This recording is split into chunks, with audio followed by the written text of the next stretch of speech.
WBAV is V101.9.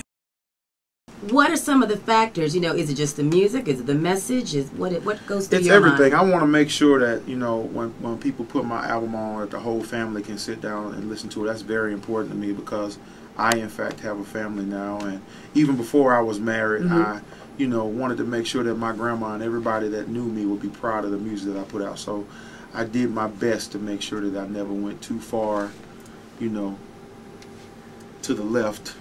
You always stay straight in the middle so people can, you know.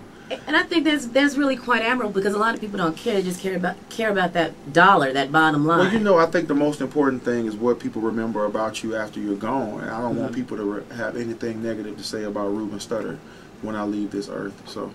Oh, we only have great things to say about you. Now, in studying you and getting ready for this, I found out some things I did not know. What did you find out? Okay, I found out that you actually went to college and completed your degree in music. Did not. You did not? I left Alabama A&M University. See how the web does you? No, the school says I'm an alumni, but I left right before my senior year in college to pursue a career in the gospel music industry. And yeah, I promised my mama if I didn't make it in 5 years, I would go back. And why is that important to your mom that you go back? Well, my mom was an educator. Both of my parents were teachers, so you know how they reached their goals in life was through education. You know, that was something that was very important to them, and I didn't really have a choice. Like they didn't really play, and that was a very. It's good when your parents don't play. I know, but you know that I can remember that month as vividly as any other month of my life. Remembering telling my mama like a month before school started that I didn't want to go back. I wanted because I was in a group called God's Gift, and we thought we were the God's gift. We thought right? we were great. To music. She was one of my background singers right there. She was like a young girl. We was hot in Birmingham. She used to come to all our concerts and stuff. We thought we was the jump off. But your mama wasn't thinking that. My mama didn't care. She was like, you can sing in school. But you know, I won a show 3 years after that, and so I guess actually 3.5 years. But God really, you know, and sometimes I never thought that it would happen for me, but it did, and I'm really excited. Well, I think you stand out as one of the American Idols because in your persona and how you carry yourself on the show, you were so drastically different from everybody else. It seemed like a lot of people on the show are focusing on being celebrities and not musicians. Right. And you definitely seem very serious, laid back, and thinking about music. I mean, did it feel different to you? Well, you know, I think the thing about the industry is that everybody wants to put you in a certain lane.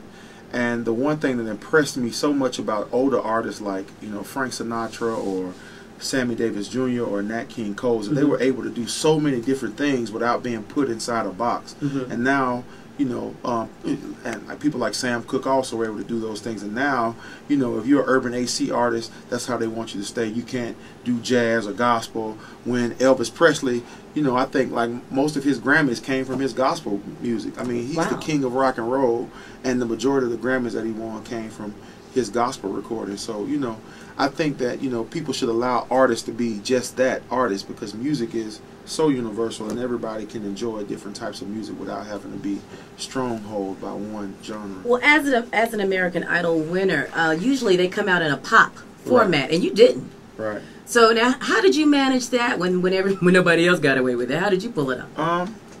I don't know. I just did me, man. And you know, and the one thing that was very difficult in the beginning was people, you know, at the label trying to tell me exactly what they felt I should be doing or how I should be, or you know, when I thought different things, and you know, I never wanted to get away from the core audience of the show because that's, you know, I mean, I had 60 million votes. Like that's a lot of people. That's a whole lot of votes. And if you sell 10% of those in records, that's, you know, that's something special. So I mean, I just wanted to, and I think with this album here, I'm given the opportunity to get back to those people that voted for me on the show. They voted for me because they saw that I could sing all different kinds of music and still be Ruben Studdard. And that's what I did on this new album, Love Is. It's all kinds of genres of music. There's inspiration. I wrote with country writers, that's pop, smart. all kinds of things, and I still sound like me, and it's still a great product.